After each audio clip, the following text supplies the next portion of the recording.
नमस्कार। प्राइम न्यूजमा स्वागत छ। म संगीता कटुवाल र म एलिना केसी। सुरु गरौँ अहिलेसम्मका हेडलाइन्सबाट। आगामी निर्वाचनपछि मुलुकको नेतृत्व लिने प्रचण्डको अभिव्यक्तिले गठबन्धनमा हलचल। मतदाता आकर्षित गर्न बोल्नै पर्ने बाध्यता रहेको कांग्रेसको बुझाइ। गठबन्धनभित्र वामपन्थीहरूको चुनावी मोर्चा हुन सक्ने माओवादीको संकेत। कांग्रेसले अहंकार देखाए आगामी चुनावमा ठेगान लगाउने माधव नेपालको चेतावनी। देशमा विभिन्न राजनीतिक परिवर्तन भए पनि दलितका समस्या अझै उस्तै। दलितकै हकहितका लागि गठित राष्ट्रिय दलित आयोग पनि प्रभावकारी बन्न सकेन। सर्वोच्च अदालतको भवन निर्माणमा अनियमितता भएको आशंका। अख्तियारले छानबिन गर्नुपर्ने सरोकारवालाहरूको माग। ठेक्का पट्टामा चलखेल गरेको आरोप।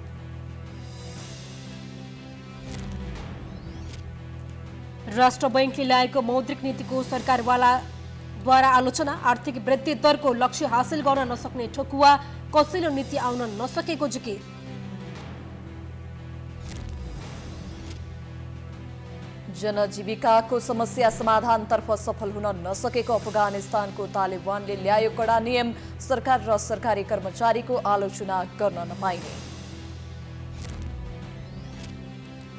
र आगामी भदौमा हुने भनिएको महिला साफ च्याम्पियनसिप फुटबल त्रिपुरेश्वर स्थित दशरथ रङ्गशालामा आयोजना हुने पक्का।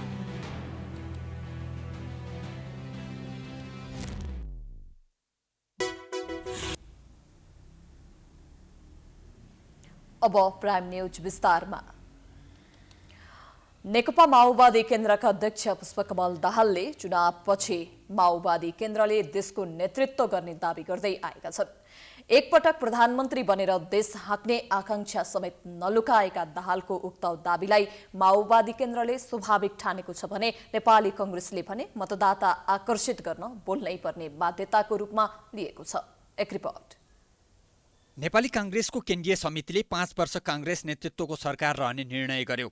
तर नेकपा माओवादी केन्द्रका अध्यक्ष पुष्पकमल दाहाल प्रचण्ड भने चुनावपछि सरकारको नेतृत्व नेकपा माओवादी केन्द्रले गर्ने दावी गर्दै आएका छन्। दाहालको भारत भ्रमण र भारत भ्रमण लगत्तै समाजवादी केन्द्र निर्माणमा उनको दौडधुपलाई पनि कतिपयले उनको प्रधानमन्त्री बन्ने चाहनासँग जोडेर हेर्ने गरेका छन्। दाहालले प्रधानमन्त्री बन्ने आकांक्षा राखे लगत्तै उनले भारतको 3 दिने भ्रमण गरे।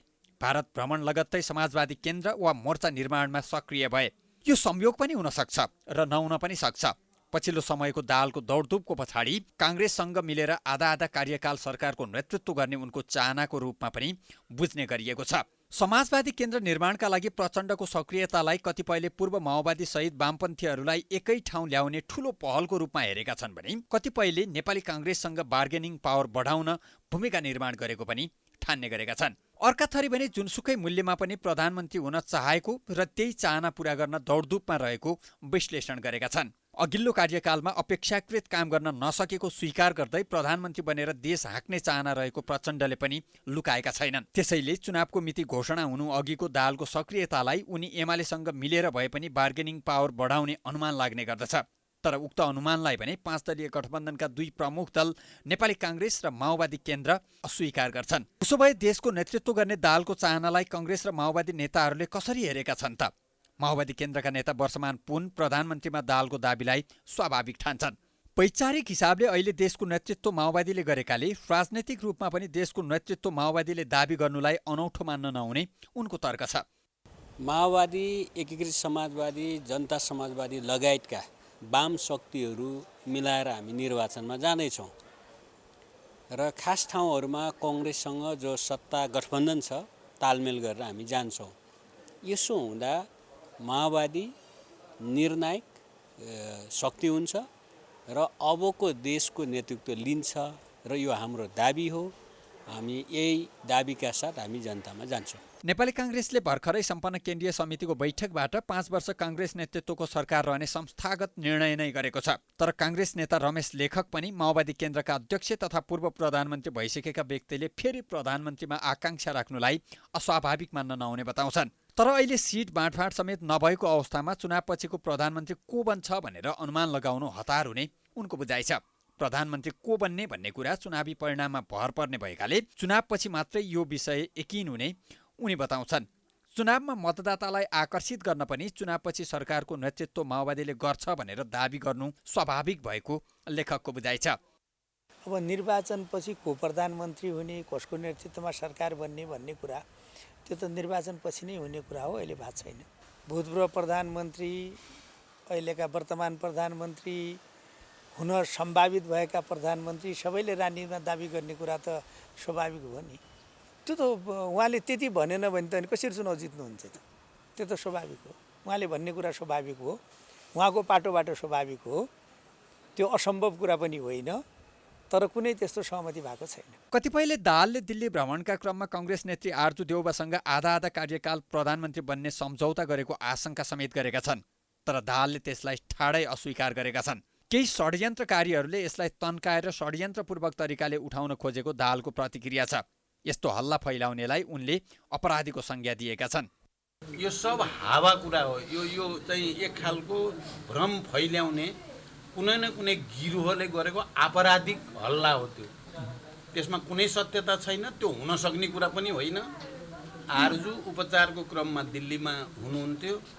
नेपाली राजदूत हाम्रो शङ्कर शर्माले मलाई ब्रेकफास्ट मिटिङ भनेर बिहान बोलाउनु भएको थियो दूतावासमा। त्यहीँ उहाँले आरजुलाई पनि बोलाउनु भएको भएर एकछिन हामी त्यही दूतावासमा ब्रेकफास्ट गर्ने बेला सँगै बसे हो। अरू केही कुरा अरू कसैसँग त्यो हुन सक्ने कुरा पनि थिएन। राजनीतिमा कुनै पनि कुरा असम्भव नै त हुँदैन, तर अहिले हेर्दा दाहाल पूर्ण कार्यकालका लागि प्रधानमन्त्री बन्न त्यति सम्भव भने देखिँदैन। प्रधानमन्त्री बन्ने दाहालको प्रचण्ड आकांक्षा उनको भारत भ्रमण र भारत भ्रमण लगत्तै समाजवादी केन्द्र वा समाजवादी मोर्चा निर्माणमा उनको सार्थक पहल लगायतका गतिविधिहरू चुनाव अघि गठबन्धनमा बार्गेनिङ पावर बढाउन मात्रै काम लाग्छन्, अथवा उनले दाबी गरे जस्तै पूर्ण कार्यकाल वा आधा आधा कार्यकाल भए पनि देशको नेतृत्व गर्ने सम्मको सामर्थ्य निर्माण गर्न सफल हुन्छन्, त्यो त खुल्दै जानेछ। नेकपा एमालेका अध्यक्ष केपी ओली नेपाली कांग्रेसका अधिकांश ठूला नेताहरू विगतमा कम्युनिस्ट भएको दावी गरेका छन्। कम्युनिस्ट पार्टीका संस्थापक पुष्पलाल श्रेष्ठको श्रद्धाञ्जली कार्यक्रममा अध्यक्ष ओलीले गणेशमान सिंह र गिरिजाप्रसाद कोइराला सुरुमा कम्युनिस्ट भएको दावी गरेका हुन्। विक्रम सम्वत 2003 सालमा भएको मजदुर आन्दोलनमा गिरिजाप्रसाद कोइराला मनमोहन अधिकारीबाट प्रभावित भएर कम्युनिस्ट कार्यकर्ताको रूपमा आन्दोलनमा सहभागी भएको ओलीको भनाइ छ। त्यसैगरी ओलीले गणेशमान सिंह कहिल्यै पनि कांग्रेस थिएनन् भनेका छन्।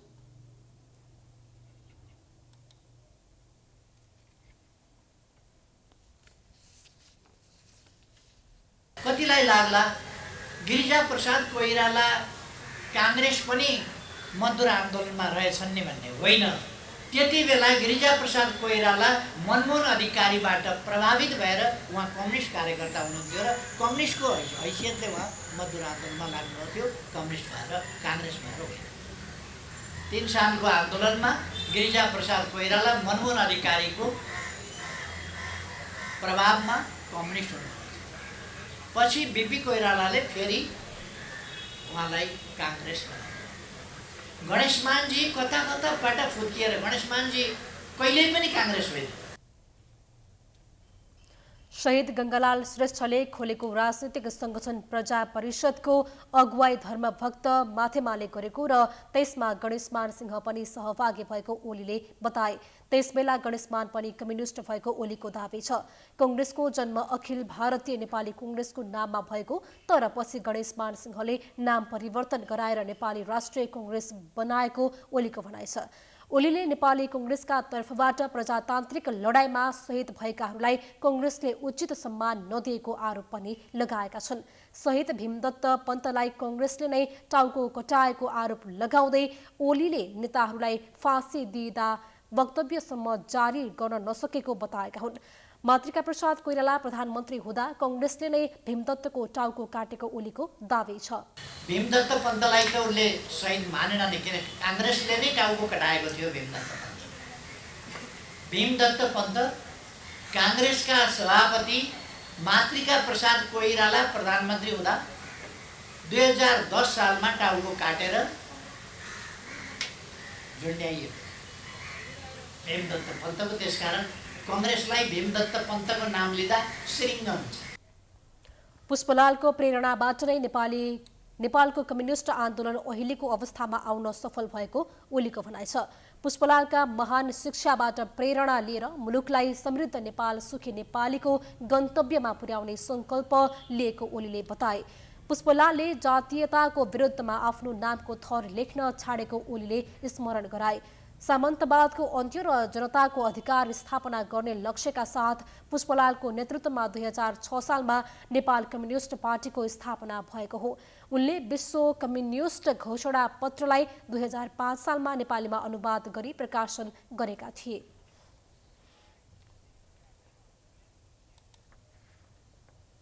नेकपा माओवादी केन्द्रका अध्यक्ष पुष्पकमल दाहालले गठबन्धनभित्र वामपन्थीहरूको चुनावी मोर्चा हुन सक्ने बताएका छन्। जनकपुर विमानस्थलमा पत्रकारहरूसँग कुराकानी गर्दै दाहालले अहिले गठबन्धनभित्र वामपन्थी पृष्ठभूमिका सबैसँग कुरा भइरहेको जानकारी दिए। जसपा रूपमा फुटिसकेको अवस्थामा डाक्टर बाबुराम भट्टराई, माधव कुमार नेपाल, वामदेव गौतम र उपेन्द्र यादवसँग वामपन्थी एकता वा समाजवादी केन्द्र वा चुनावी मोर्चा बनाउने विषयमा छलफल भइरहेको दाहालले बताए। दाहालले वामपन्थी एकता लगायतको विषयमा गठबन्धनभित्र रहेका दलहरूसँग समेत छलफल भइरहेको बताए। उनले केही दिनमा यसको औपचारिक निर्णय हुने सम्भावना रहेको समेत जानकारी दिए।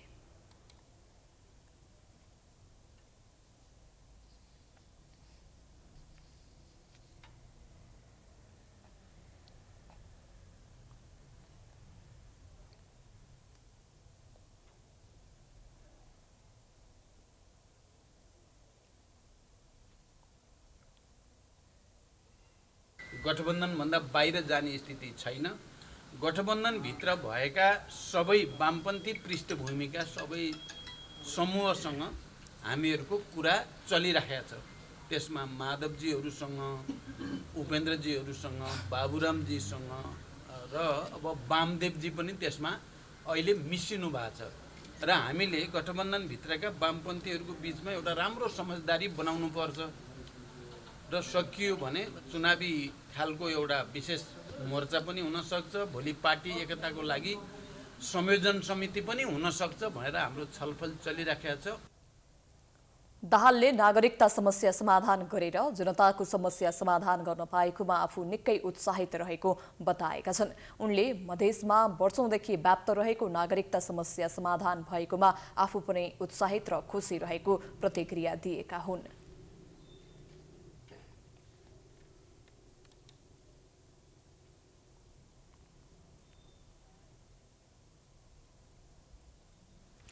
नेकपा एकीकृत समाजवादीका अध्यक्ष माधव कुमार नेपालले नेपालको संस्थापक महासचिव पुष्पलाल श्रेष्ठको शिक्षाबाट दीक्षित भएर नेकपा समाजवादी पार्टी निर्माण गरेको बताएका छन्। नेकपाको संस्थापक महासचिव पुष्पलालको 44औं स्मृति दिवसको अवसरमा श्रद्धाञ्जली दिन कीर्तिपुरको चम्पादेवी पुगेका नेपालले पुष्पलालको शिक्षा दीक्षाबाट दीक्षित भएर नेपालको इतिहासमा कीर्तिमान कायम गरेको बताएका हुन्। अहिले आफूहरूको काँधमा चुनौतीहरू रहे पनि आत्तिनु पर्ने कुनै कारण नभएको नेपालको भनाइ छ। आफ्नो पार्टी, देश र जनताको निमित्त इमानदार राजनीति गरेर अघि बढ्ने नेपालको भनाइ छ। आफ्नो पार्टीको विचार, सिद्धान्त र आदर्श सही रहेको नेपालको दाबी छ। मान्छे कतिजना छन् महत्त्वपूर्ण कुरा हो। उनले बोकेको विचार ठिक छ कि छैन, उनले लिएको उद्देश्य ठिक छ कि छैन, उनले जुन आदर्शप्रति समर्पित छ त्यो आदर्श राम्रो छ कि छैन, वास्तवमा समाजप्रति समर्पित भएर अघि बढ्न खोजिरहेको छ कि छैन। त्यसैले हामी देशप्रति समर्पित हौँ, जनताप्रति समर्पित हौँ र हामीले आन्दोलनको झन्डालाई अझ माथि उठाउँदै निरन्तर रूपमा अघि बढाउँ। अन्तमा न्यायको जित हुन्छ। राजनीतिमा देखिएको विकृति र विसङ्गति तथा व्यक्तिवादी र भ्रष्ट प्रवृत्तिको अन्त्य गर्नुपर्ने नेपालको भनाइ छ। राजनीतिमा कर्तव्य र जिम्मेवारी पूरा गर्नबाट चुक्न नहुने अध्यक्ष नेपालको भनाइ छ। कार्यक्रममा पार्टीका महासचिव बेदुराम भुसालले नेतृत्वका हिसाबले पुष्पलाल शीर्ष पुरुष भएको बताए। आजै भएको अर्को कार्यक्रममा अध्यक्ष नेपालले 2/3 फुर्ती देखाउनेलाई सडकमा फालेर आफूहरूले इतिहासमा कीर्तिमान बनाएको दावी गरेका छन्।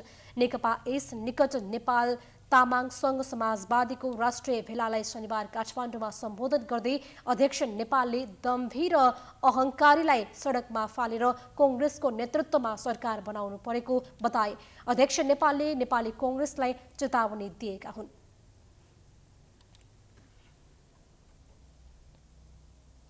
सबैले देख्ने गरी उभियौँ, इतिहासमा एउटा कीर्तिमान कायम गर्यौँ। 2/3 फुर्ती देखाएकोलाई सडकमा हामीले देख्नुपर्ने स्थिति बन्यो। नेपाली कङ्ग्रेस सहितको नयाँ सरकार बन्ने अवस्था बन्यो। निर्वाचन भयो, निर्वाचनमा कम्युनिस्ट पार्टीको भन्दा काङ्ग्रेस पार्टी पुग्यो, दुःखको कुरा। काङ्ग्रेस पार्टी पुगिसकेपछि काङ्ग्रेस पार्टीमा अहङ्कार देखा पर्न थाल्यो, अर्को चिन्ताको कुरा। हाम्रै बुई चढेर ठुलो भएर फेरि हामीलाई नै बुर्कुसी मार्ने हो कि भन्ने हामी सबैलाई पिरुल्न थालेको कुरा। नेपालले आगामी प्रतिनिधि सभा निर्वाचनमा आफ्नो पार्टीले समानुपातिक निर्वाचन प्रणालीबाटै 20देखि 25 सिट जित्ने दावी गरेका छन्। स्थानीय तह निर्वाचनमा 28% पालिकामा उम्मेदवारी दिँदा पनि 9,27,000 मत आएको भन्दै अध्यक्ष नेपालले देशभर उम्मेदवारी दिए 20देखि 25 लाख मत ल्याउन सकिने बताए।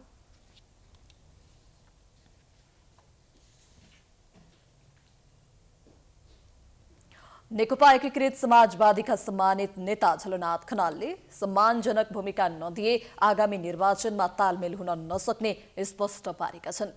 नेकपा एकीकृत समाजवादी नुवाकोट काठमाडौँ सम्पर्क मञ्चले शनिबार काठमाडौँमा गरेको कार्यकर्ता भेलालाई सम्बोधन गर्दै खनालले कुनै दललाई बहुमत प्राप्त हुने गरी तालमेल हुन नसक्ने भन्दै तालमेलका लागि सम्मानजनक भूमिका दिनुपर्ने बताएका हुन्। कांग्रेसप्रति लक्षित गर्दै खनालले केही दलले बहुमत आउने गरी चुनावी तालमेलमा जाने निर्णय गरेको भन्दै कसैलाई बहुमत दिलाउन तालमेल नगर्ने स्पष्ट पारेका हुन्।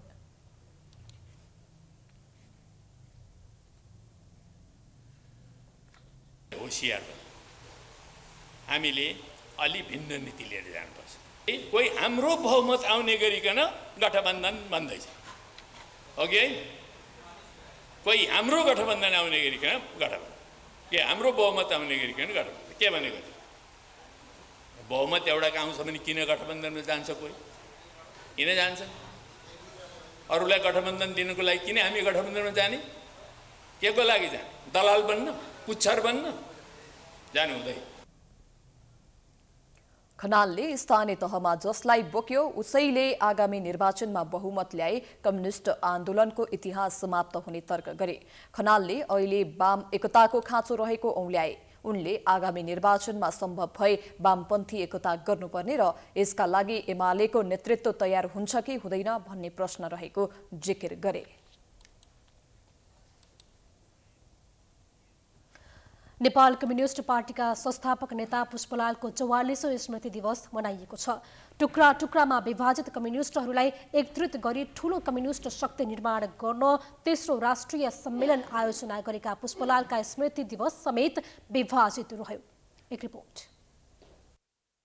पुष्पलालले विभिन्न टुक्रामा विभाजित कम्युनिस्टहरूलाई एकै ठाउँमा ल्याउन 2019 सालमा कम्युनिस्ट पार्टीको तेस्रो सम्मेलन गरे।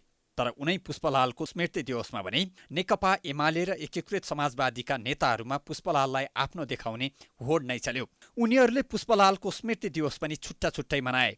नेकपा एमाले बल्खुस्थित पुष्पलालको शालिगमा माल्यार्पण गरी स्मृति दिवस मनायो भने एकीकृत समाजवादी पुष्पलालको शालिग खोज्दै कीर्तिपुर पुग्यो। कुनै समय सबै कम्युनिस्ट घटकलाई एक ठाउँमा ल्याउन महत्त्वपूर्ण भूमिका खेलेका पुष्पलाल आज भने यी दुई दलको तानातानमा परे।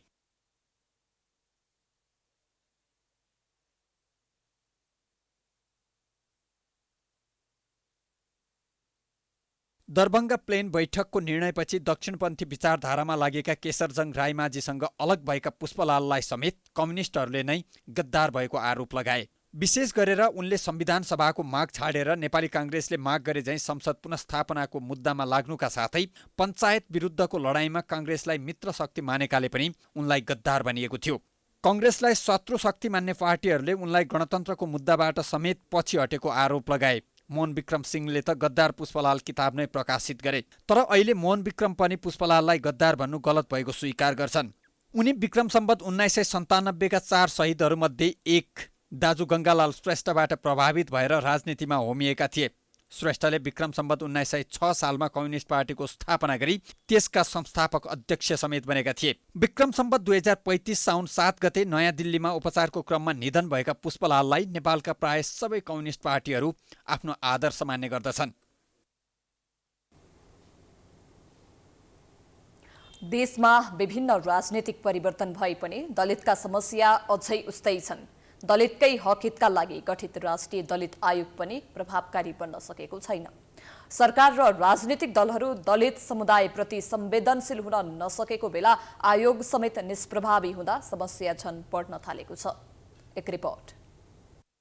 राष्ट्रिय दलित आयोगलाई प्रचलित कानुन परिवर्तन र परिमार्जनका लागि सरकारलाई सुझाव दिने अधिकार छ। आयोग भने भएका घटना वा आएका उजुरीका लागि सिफारिस गर्नमा मात्र व्यस्त छ। संवैधानिक निकायको ओज र गरिमालाई स्थापित गर्न असफलै भएको देखिन्छ। अब राष्ट्रिय दलित आयोगको विषयमा कुराकानी गर्नुपर्दा त देशभरि यत्रो धेरै घटनाहरू भइराखेका छन्, विभेदको घटना भइराखेको छ हैन।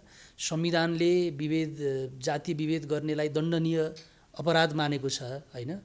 फौजदारी अभियोग लगाउन सकिने हैन, त्यो खालको चाहिँ अपराधको श्रेणीमा राखेको छ। तर राष्ट्रिय दलित आयोग मौन छ, काम गरिराखेको छैन। उपलब्धिलाई क्रियान्वयन गर्नको निम्ति गाउँ गाउँमा कहाँ विभेद छ, के हो यसको कारण भनेर खोतल्दै समस्याहरू आफै खोज्दै हिँड्नुपर्ने थियो। तर दलित आयोगले के गरिरहेछ त भन्दाखेरि कसैले औपचारिक रूपमा रिट पुर्याएर निवेदन दिएको खण्डमा मात्रै त्यो निवेदन उप उहाँहरूले केही कारबाही गर्न कोसिस गर्नुहुन्छ। उहाँहरू खोज्दै हिँड्नुहुन्न। आयोगले केही वर्ष यता गरेका मुख्य कामहरू हेर्दा पनि आयोगको प्रभावकारिता मापन गर्न सकिन्छ। रुकुम नरसंहारमा राष्ट्रिय दलित आयोगद्वारा टेलिफोन मार्फत प्रमुख जिल्ला अधिकारीलाई ध्यानाकर्षण, चितवनको भरतपुर महानगरपालिकामा कुटपिट पश्चात हत्या भएको बताएका भीमबहादुर विश्वकर्माको हत्याबारे छानबिन र कारबाहीको मागसहित जिल्ला प्रशासन कार्यालय चितवनमा ध्यानाकर्षण पत्र, भीमबहादुर विश्वकर्माकै घटनामा पीडित पक्षलाई क्षतिपूर्ति उपलब्ध गराउन गृह मन्त्रालयलाई अनुरोध, रामेछापमा 21 वटासम्म एक दलित बालिकालाई बाँधेर यातना दिएको विषयमा छानबिनसहित कारबाहीका लागि अनुरोध, गाउँपालिकाको क्यान्टिनमा दलित हो भन्ने थाहा पाए पश्चात गाउँपालिका अध्यक्षको दबावमा कुकबाट निकालिएका सुभाष विश्वकर्माको घटनाबारे अनुसन्धानसहित दोषीलाई कारबाहीको माग। त्यस्तै सरकारलाई 51 बुँदे ध्यानाकर्षण गराएको विषय पनि आयोगले कामका रूपमा देखाएको छ। राष्ट्रिय दलित आयोगमा 2077-78मा प्राप्त उजुरीहरू र घटनाहरूको विशेष गरी राष्ट्रिय दलित आयोगमा दलितहरूको सम्बन्धमा, दलित हक अधिकार हननको सम्बन्धमा उजुरीहरू आउँछन्। त्यसपछि जातीय छुवाछुत र भेदभाव सम्बन्धी चाहिँ उजुरीहरू आउँछन्। यो अलि व्यापक आउन थालेको छ। त्यसपछि कुटपिट र मृत्यु सम्बन्धमा पनि हामीकोमा उजुरीहरू आउँछन्। त्यसपछि यो दलित समुदायको लाई उमेर नपुगिकन बलात्कारको पनि त्यो पनि उजुरीहरू आउँछन्। त्यसपछि विशेष गरी अन्तर्जातीय विवाह, प्रेम विवाहहरूको उजुरीहरू आउँछन्। हामीसँग अहिलेसँग यी आएका सिफारिसहरूलाई विशेष गरी आम सञ्चार माध्यम, अनलाइन मार्फत, त्यसपछि सम्बन्धित सरकारहरूले हामीलाई दिएका निवेदनका आधारमा सम्बन्धित निकायमा चाहिँ कानुन कारबाही गर्नका लागि हामी सिफारिस अगाडि बढाउँछौँ। दलितका समस्याहरूमा राजनीतिक दलदेखि सरकारसम्मको चिन्तन देखिँदैन। यसकै कारण पनि आयोगले दलितका पक्षमा ठोस कदम चाल्न सकिरहेको छैन। सरकारहरूले उचित भूमिका जति यो भूमिका निर्वाह गर्नुपर्ने थियो त्यो भूमिका निर्वाह नगरेको कारणले गर्दाखेरि विशेष गरी यो राष्ट्रिय दलित आयोगले दलितहरूले सोचे जस्तो चाहिँ हामीले परिणाम निकाल्न सकेका छैनौँ। त्यहाँदेखि यो परिणाम निकाल्दाखेरि यो दलितको मात्र विषय होइन, यो गैर दलितको पनि विषय भएको कारणले गर्दाखेरि म विशेष गरी यहीँबाट म भन्न चाहन्छु, सरकारवालाहरूले यो चाहिँ महत्त्वपूर्ण भूमिका यो जातीय विभेद र छुवाछुत चाहिँ जातीय छुवाछुत र भेदभाव चाहिँ यो अन्त्य गर्नका लागि सरकारहरूले विशेष गरी उचित भूमिका निर्वाह गर्न पर्छ भन्ने लाग्छ। 21औं शताब्दीमा पनि राजनीतिक दलदेखि सरकारसम्म दलितका समस्यामा केन्द्रित नरहेकै कारण दलित समुदाय समाजमा सदियौंदेखि अपहेलित बनिरहनु लज्जाको विषय हो।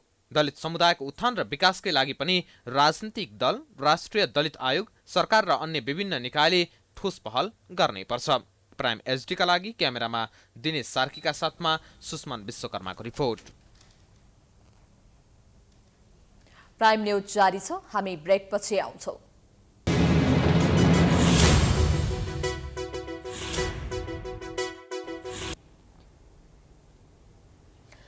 ब्रेकपछि स्वागत छ। अब बाँकी न्यूज। सर्वोच्च अदालतको भवन निर्माणको ठेक्का प्रक्रियामा महालेखा परीक्षकको कार्यालयले अनियमितता भएको भन्दै प्रश्न उठाएको छ।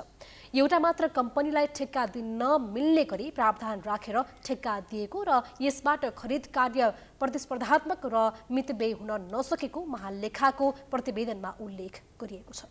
एक रिपोर्ट।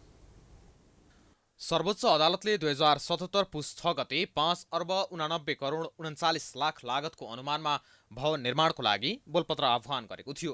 त्यतिबेला 4वटा कम्पनीले टेन्डर भरेका थिए, तर 3वटा कम्पनीलाई प्राविधिक रूपमा नै असक्षम बनाएर एक कम्पनीलाई मात्र ठेक्का दिन सर्वोच्च सफल भयो। त्यतिबेला 5 अर्ब 87 करोड 6 लाख रुपियाँको सो ठेक्का 2077 को चैतमा बिनापुरी कालिका समानान्तर जेबीलाई दिइएको थियो। स्वस्थ प्रतिस्पर्धा हुन नसक्दा स्वीकृत लागत अनुमानको 0.39% मात्र न्यून रकममा ठेक्का स्वीकृत भएकाले खरिद प्रक्रिया प्रतिस्पर्धी र पारदर्शी नभएको महालेखाको 59औं प्रतिवेदनमा उल्लेख छ। सो ठेक्कामा 4वटा कम्पनी प्रतिस्पर्धामा थिए। उनीहरूमध्ये 3वटालाई प्राविधिक रूपमा नै अयोग्य बनाउन बिनापुरी कालिका समानान्तर जेबीलाई मात्र मिल्ने प्रावधान राखिएको थियो। पारदर्शी रूपमा प्रतिस्पर्धा हुँदा स्वीकृत लागत अनुमानको 80% सम्म ठेक्का लाग्नेमा यसमा लागत अनुमान बराबर नै स्वीकृत भएको हो, जसअनुसार एउटै ठेक्कामा राज्यलाई अर्बौं रकम नोक्सान भएको छ। यसरी खुल्ला रूपमा नै नियम मिचेर अनि केही निश्चित कम्पनीलाई मात्र ठेक्का दिने गरी प्रावधान राखिए पनि अख्तियार र सार्वजनिक खरिद अनुगमन कार्यालयले व्यवस्था गर्दै आएको छ। अदालतको भौतिक संरचना निर्माणमा नै आर्थिक अनियमितता भएको आशंका हुँदा पनि अख्तियार चुप लागेर बस्न नहुने अख्तियारका पूर्व प्रमुख आयुक्त सूर्यनाथ उपाध्याय बताउँछन्। यो अदालतमा को चाहिँ प्रशासनिक काम कारबाहीहरूमा भ्रष्टाचार भएको छ कि छैन भनेर हेर्न पाउने कि नपाउने भन्ने अहिले विवाद छ।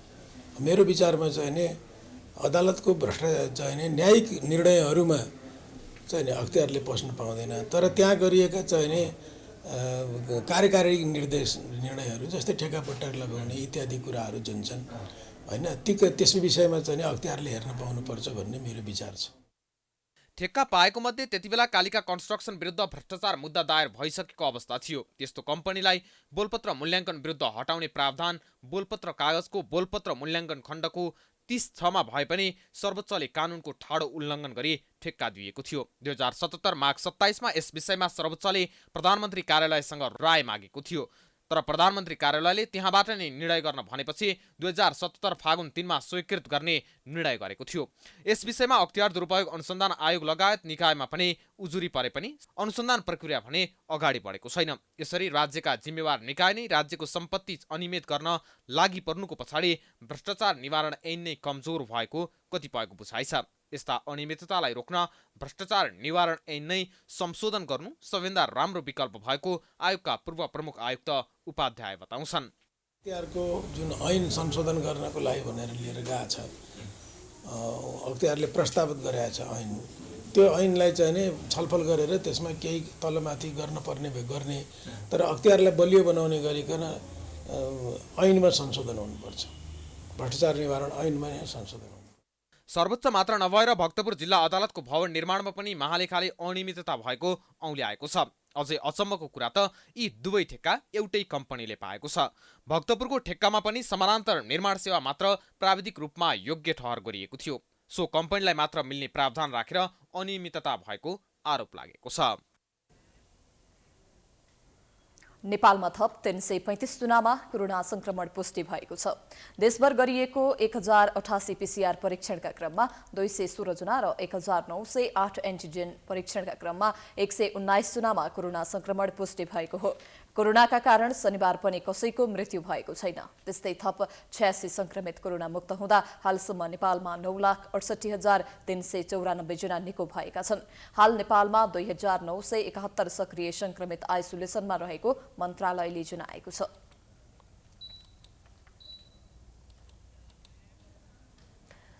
राप्रपाले पूर्ण समानुपातिक संसद र जनताबाट प्रत्यक्ष निर्वाचित कार्यकारी प्रधानमन्त्रीको अवधारणा अघि सारेको छ। शनिबार काठमाडौँमा सम्पन्न केन्द्रीय कार्य समितिको बैठकले वर्तमान शासकीय स्वरूप र निर्वाचन प्रणालीमा सुधार र परिवर्तन गर्नुपर्ने धरातलीय यथार्थ मध्यनजर गर्दै उक्त अवधारणा अघि सारेको हो। संवैधानिक राजसंस्था सहितको प्रजातन्त्र र सर्वधर्म सम्भावनापूर्ण धार्मिक स्वतन्त्रताको सहितको बौद्धिक सनातन धर्म सापेक्ष हिन्दू राष्ट्रको पुनर्स्थापना, प्रदेशको खारेजी र बलियो स्थानीय तह रहने व्यवस्था स्थापनामा प्रतिबद्ध रहेको राप्रपाले जनाएको छ। आगामी प्रतिनिधि सभा र प्रदेश सभा निर्वाचन स्वतन्त्र, निष्पक्ष, धाँधली रहित र विश्वसनीय रूपमा सम्पन्न गर्न निष्पक्ष चुनावी सरकार माग गर्दै राप्रपाले वर्तमान व्यवस्था अनुसारकै निर्वाचन प्रणालीमा भाग लिएर आफ्नो मुद्दा स्थापित गर्ने समेत निर्णय गरेको छ। विदेशमा रहेका नेपालीलाई पनि मतदानको व्यवस्था मिलाउन निजी अस्पतालमा पनि स्वास्थ्य बीमाको उपचार सुविधा दिन मलखातको व्यवस्था गर्न पनि सरकारको ध्यान आकर्षण गराएको छ। सरकारले भुक्तानी नदिएको भन्दै केही निजी अस्पतालले स्वास्थ्य बीमा सुविधा बन्द गर्नु अमानवीय र दुःखद छ। यसबाट गरिब निमुखा जनता प्रभावित भइरहेका छन्। स्वास्थ्य बीमा सुविधा अविलम्ब सुचारू गर्न राप्रपा सरकारसँग माग गर्दछ। साथै अक्सिजनेटर मेसिनको खराबीका कारण मुटु रोग सम्बन्धी उपचार र शल्यक्रिया प्रभावित हुनु पीडादायी छ। स्वास्थ्य जस्तो संवेदनशील विषयमा गम्भीर बन्न र आम जनतालाई अत्यावश्यक स्वास्थ्य सुविधा उपलब्ध गराउन राप्रपा माग गर्दछ। त्यस्तै बैठकले एसपीपी फिर्ता पठाउने बारे आफ्नै निर्णय अनुसार सरकारले अहिलेसम्म अमेरिकालाई पत्राचार नगरेकोमा आपत्ति जनाएको छ भने बैठकमा प्रस्तुत राजनैतिक कार्यपत्र, आगामी कार्ययोजना तथा प्रतिवेदनहरू संशोधनसहित पारित गरेको राप्रपाले जनाएको छ।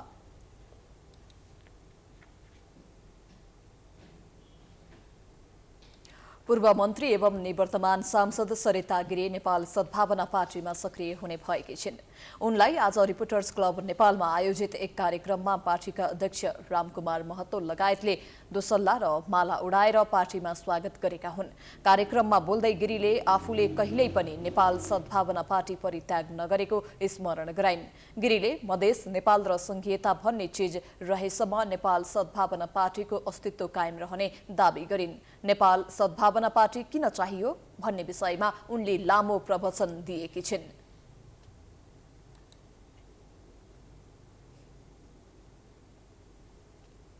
नेपाल सद्भावना पार्टी कुनै पनि समयमा परित्याग नगरेको हुनाले मेरो साधारण सदस्यता इन्चार्ज छ।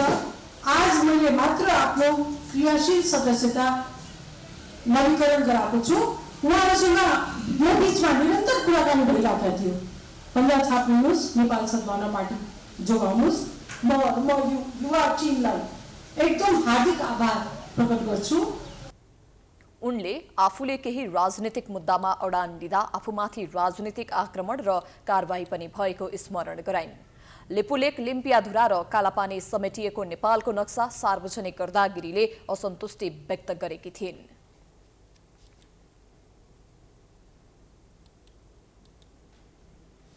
विगत लामो समयदेखि लागू पदार्थ दुर्व्यसनीमा फँसेका व्यक्तिलाई दुर्व्यसन मुक्त गराउन काम गरिरहेको संस्था नार्कोनन नेपालले पछिल्लो 10 वर्ष यता लागू पदार्थबाट मुक्त भई स्वास्थ्य जीवनयापन गरिरहेकाहरूलाई सम्मान गरेको छ। शनिबार नार्कोननको कार्यालयमा अभिभावकहरूको उपस्थितिमा दुर्व्यसन मुक्त भई समाजमा स्थापित भइसकेकाहरूलाई सम्मान गरिएको हो। दुर्व्यसन मुक्त भई सफल सामाजिक जीवनयापन गरिरहेकाहरू अहिले खुसी छन्। संस्थाको सहयोगमा आफूले पुनर्जीवन पाएको उनीहरूको बुझाइ छ। असाध्यै राम्रो र प्राउड फिलिङ भइरहेछ। अनि म पनि के भन्न चाहन्छु नि, सबलाई जति पनि खाने मान्छेहरूलाई अथवा खाइरहेहरूलाई खाना छोड्नुहोस्, लाइफ राम्रो हुन्छ। अब त्यस्तो समस्याबाट निक्लिने पनि छोटो समय पनि होइन। अहिले त 5-6 वर्ष भइसक्यो म होइन, 6 वर्ष भयो। अब यो भनेको त अब सबै मेरो लागि, आफ्नो लागि त खुसीको कुरो भइहाल्यो। एउटा पिस नै भनौँ न, शान्तिको कुरो पनि भयो र समग्र परिवारको लागि पनि एउटा खुसीको कुरो भएको छ। दुर्व्यसनमा फँसेकाहरूलाई दुर्व्यसन मुक्त गर्नु आफ्नो दायित्व भएको बताउँदै संस्थाका कार्यकारी निर्देशक बसन्त कुँवरले संस्था उक्त दायित्व पूरा गर्न निरन्तर लागिरहने जानकारी दिए। सेन्टरको उद्देश्य नै यही हो कि उनीहरूले नयाँ जीवन पाउन्, समाजमा फर्किउन्, फेरि परिवार लाई रेखदेख गरून्, समाजलाई कन्ट्रिब्युसन दिउन्, जीवनभर ड्रग्स नखाउन्, नैतिक भएर बाँचुन् र उहाँहरूले 10-10 वर्ष यो चिज गर्नु या 5 वर्षभन्दा माथि गर्नु धेरै गाह्रो छ र सेन्टरलाई गौरव लाग्छ यो कुरामा। लागु पदार्थबाट टाढा हुनु नै स्वास्थ्य जीवनको प्रत्याभूति हुनु हो भन्ने नार्कोनन नेपालको बुझाइ छ।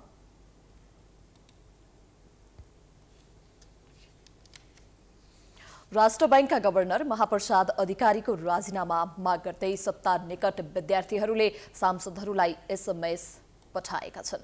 शनिबार काठमाडौँमा प्रदर्शन मार्ग स्थित आरआर क्याम्पसमा भेला भएका नेविसंघ, अखिल क्रान्तिकारी समाजवादी निकट अनि शिविरका विद्यार्थीहरूले गभर्नरलाई पदमुक्त गर्नुपर्ने माग राख्दै सांसदहरू र राज्यका विभिन्न निकायमा रहेका व्यक्तिहरूलाई एसएमएस गरेका हुन्। उनीहरूले राजनैतिक दलको सदस्य वा पदाधिकारी गभर्नर हुन नसक्ने भन्दै तत्काल बर्खास्त गर्नुपर्ने जनाएका छन्। आफूहरूको मागका बीच पनि गभर्नरलाई पदमुक्त नगरे कडा आन्दोलन गर्ने चेतावनी दिएका छन्।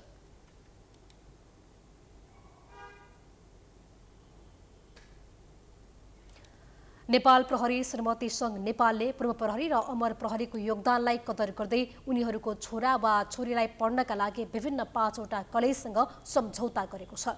पूर्व प्रहरीको योगदानले देशको सुरक्षा व्यवस्था राम्रो हुँदै आएकोले अमर भएका प्रहरीहरूको परिवारलाई केही मात्रामा भए पनि सहयोग गर्ने लक्ष्य रहेको संघीय अध्यक्ष कुसुमलता सिंहले बताए। आज चाहिँ 5वटा कलेजहरू Premier, Vedas, Everest, Kathmandu College, Kathmandu National College, Everest College 5वटा कलेजसँग हाम्रो सम्झौता भएको हो। उहाँले चाहिँ के अरे +2 र त्योभन्दा माथिल्लो शिक्षाको लागि चाहिँ हामीहरूसँग +2 सम्मको हकमा चाहिँ उहाँले 75% र 73% छुट गरिदिनु भएको छ भने त्योभन्दा हायर स्टडिजको लागि चाहिँ हामीलाई 3वटा कोटा फ्री दिनुभएको छ, पूर्ण छात्रवृत्ति। संघको सहकार्यलाई अहिले 5वटा कलेजले साथ दिएको छ। कक्षा 12 र स्नातक तहसम्म 5 जनालाई पूर्ण छात्रवृत्ति र 50 जनालाई आधा छात्रवृत्तिमा 5वटै कलेजहरूले पढाउने गरी सम्झौता भएको हो।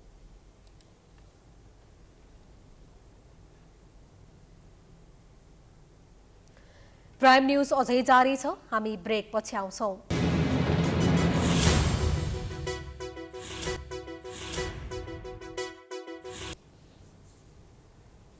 ब्रेक पछि पुनः स्वागत छ। अब बिजनेस न्यूज।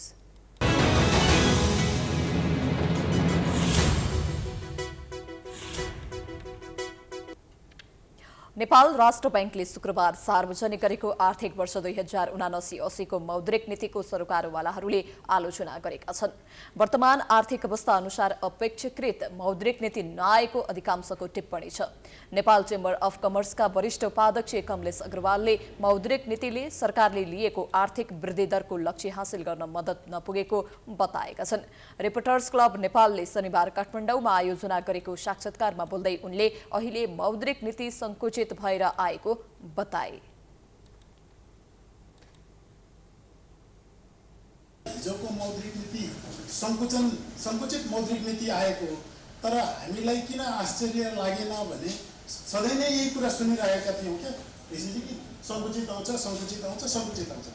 अब हामी 2 वर्षदेखि कोभिड-19 को प्रभावबाट बल्ल तल्ल हामी पुनरुत्थान हुन लागिरहेका छौँ। अझै पनि हाम्रो धेरै सेक्टरहरू पुनरुत्थान हुन बाँकी नै रहेको अवस्था छ। तर के छ भने धेरै सेक्टरहरू हामी हिस्सेबाट पुनरुत्थान पनि भइसकेको अवस्था छ। अर्थविद डाक्टर डेलीराज खनालले मौद्रिक नीतिलाई अझै कसिलो बनाउनु पर्ने बताए। मौद्रिक नीति बढी माग पक्षबाट निर्देशित रहेको भन्दै उनले अहिलेको पोलिसी, आर्थिक स्थायित्व र ब्यालेन्स अफ पेमेन्टमा राष्ट्र बैंकको नीति असफल देखिएको तर्क गरे। इन्भेस्टमेन्टलाई तपाईले उत्पादनशील क्षेत्रमा लगानी गर्ने, त्यसले चाहिँ तपाईको उत्पादन बढाउने, उत्पादकत्व बढाउने, त्यसले आर्थिक वृद्धि पनि बढाउने, त्यसले अर्थतन्त्रमा सप्लाई पनि बढाउने, जसका कारणले गर्दाखेरि जुन किसिमको मूल्यको चाप छ त्यो चापलाई पनि घटाउने प्रकारले त्यसले एक्सपोर्टलाई पनि फाइदा गर्ने, जसका कारणले तपाईको वैदेशिक चाहिँ जुन हाम्रो भुक्तानी सन्तुलनमा चाहिँ समस्या हुन्छ त्यसलाई पनि एड्रेस गर्ने हुन्छ। त्यस्तै राष्ट्रिय योजना आयोगका पूर्व उपाध्यक्ष प्रदा गोविन्दराज पोखरेलले मौद्रिक नीतिले आयात प्रतिस्थापन गर्नको लागि उल्लेखनीय कुरा नगरेको टिप्पणी गरे। एक्सपोर्ट नबढाउने डलर पनि आर्जन गर्न नसक्ने किसिमका जुन लगानी छन् त्यस्तो खालको ऋण हामीका नभएका पनि बिस्तारै हामी चाहिँ अलिकति नराम्रो दिशातिर जुन गइरहेका छौँ त्यसलाई चाहिँ मोनिटरी पोलिसीले चाहिँ त्यति सम्बोधन गर्न सकेन भन्ने मेरो चाहिँ यति मात्रै राय राख्छु मैले। राष्ट्र बैंकले शुक्रबार मौद्रिक नीति सार्वजनिक गर्दै कसिलो नीति निर्माण गरेको दावी गरेको थियो।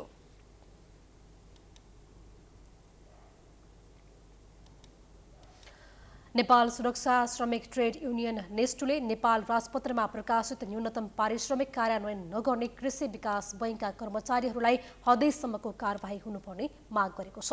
नेस्टुले झण्डै 1000 श्रमिकहरूले 2078 साउनदेखि 13,450 मा 1550 वृद्धि गरी मासिक 15,000 पुर्याएको न्यूनतम पारिश्रमिक कार्यान्वयन नगरी टेन्डर खुलिएको र यसमा आवाज उठाउने माथि नै डण्डा बर्साउने काम भएको आरोप लगाएको छ। शनिबार रिपोर्टर्स क्लब नेपालमा पत्रकार सम्मेलनको आयोजना गर्दै नेस्टुले श्रमिकहरूमाथि गरिएको शोषणको विरुद्धमा सशक्त आवाज उठाउने र परिआए ठूला आन्दोलन गर्ने चेतावनी दिएको छ। नेस्टुले टेन्डर प्रक्रियामा भएको बदमाशीको बारेमा मुख खोलेको हो। संगठनका अध्यक्षका प्रेम कार्कीले आफूहरूले अघि सारेको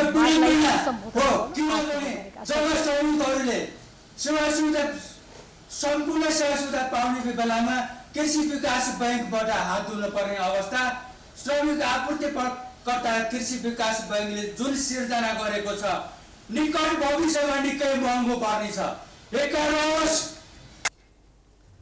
नेस्टुले गरुड सेक्युरिटीले ठेक्काको नाममा पुराना श्रमिकहरूलाई कृषि विकास बैंकको निर्देशनमा निकाल्न काम गरेको पनि आरोप लगाएको छ। नेस्टुले 55 करोडको ठेक्कामा कृषि विकास बैंकले आफूलाई मन परेको श्रमिक आपूर्तिकर्तालाई सोझै ठेक्का पाउने मापदण्ड राखेर टेन्डर राखेको भन्दै त्यसलाई कानुनी विपरीतको कार्यको संज्ञा दिएको छ।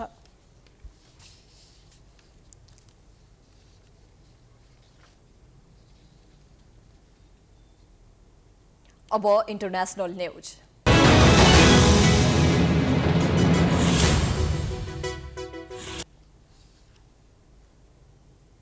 अफगानिस्तानमा तालिबान सरकार र सरकारी कर्मचारीको आलोचना गर्न नपाइने भएको छ।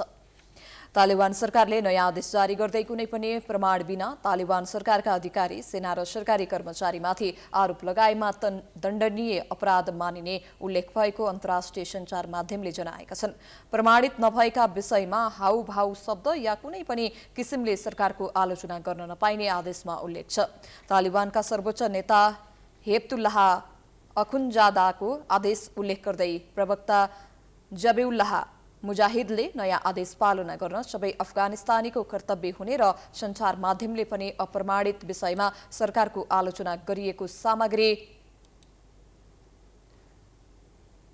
प्रकाशन प्रसारण गर्न नपाइने जनाएका हुन्। अफगानिस्तानमा महिला अधिकार र बालिकाको शिक्षामा बन्देज लगाइएको बारे विज्ञहरूले सरकारको आलोचना गर्दै आएका छन्। अब यस्ता आलोचना पनि गर्न पाइने छैन।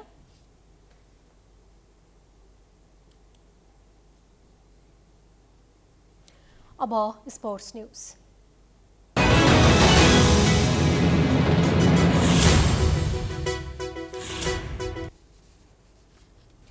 नेपालमा तय भएको महिला साफ च्याम्पियनसिप फुटबल त्रिपुरेश्वर स्थित दशरथ रङ्गशालामा आयोजना हुने पक्का भएको छ। अखिल नेपाल फुटबल सङ्घ एन्फाले महिला साफ रङ्गशालामा गर्ने निर्णय गरेको हो। एन्फाले गठन गरेको साफ आयोजक कमिटीले प्रतियोगिता दशरथ रङ्गशालामा आयोजना हुने जानकारी दिएको हो। एक हप्ता सरेको महिला साफ च्याम्पियनसिप भदौ 21 देखि असोज 3 गतेसम्म हुनेछ। यसअघि साफ च्याम्पियनसिप भदौ 13 देखि 25 सम्म आयोजना हुने तालिका थियो। बङ्गलादेशको ढाकामा बसेको साफको कार्यकारी समितिको बैठकले साफ च्याम्पियनसिपमा नेपालमा गर्ने निर्णय गरेको थियो।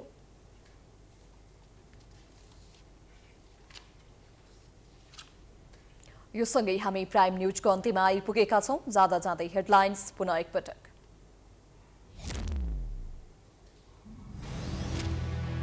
आगामी निर्वाचनपछि मुलुकको नेतृत्व लिने प्रचण्डको अभिव्यक्तिले गठबन्धनमा हलचल। मतदाता आकर्षित गर्न बोल्नै पर्ने बाध्यता रहेको कांग्रेसको बुझाइ।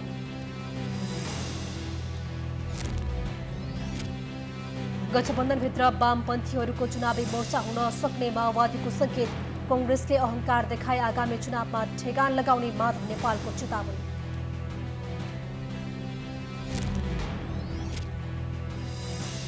देशमा विभिन्न राजनीतिक परिवर्तन भए पनि दलितका समस्या अझै उस्तै। दलितकै हकहितका लागि गठित राष्ट्रिय दलित आयोग पनि प्रभावकारी बन्न सकेन। सर्वोच्च अदालतको भवन निर्माणमा अनियमितता भएको आशंका। अख्तियारले छानबिन गर्नुपर्ने सरकारवालाहरूको माग। ठेक्का पट्टामा चलखेल गरेको आरोप।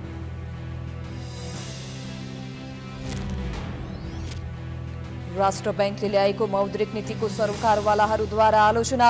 आर्थिक वृद्धि दरको लक्ष्य हासिल गर्न नसक्ने ठकुवा।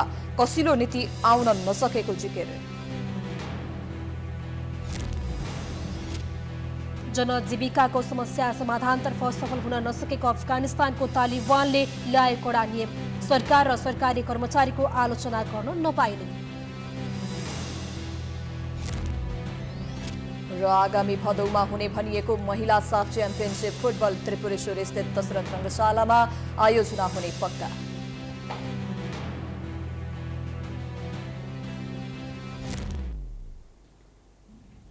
प्राइम न्यूज अहिलेलाई सकियो। यसपछिको प्रस्तुति धमलाको हमला हेर्न सक्नुहुनेछ। हेर्दै गर्नुहोला प्राइम टाइम। नमस्कार।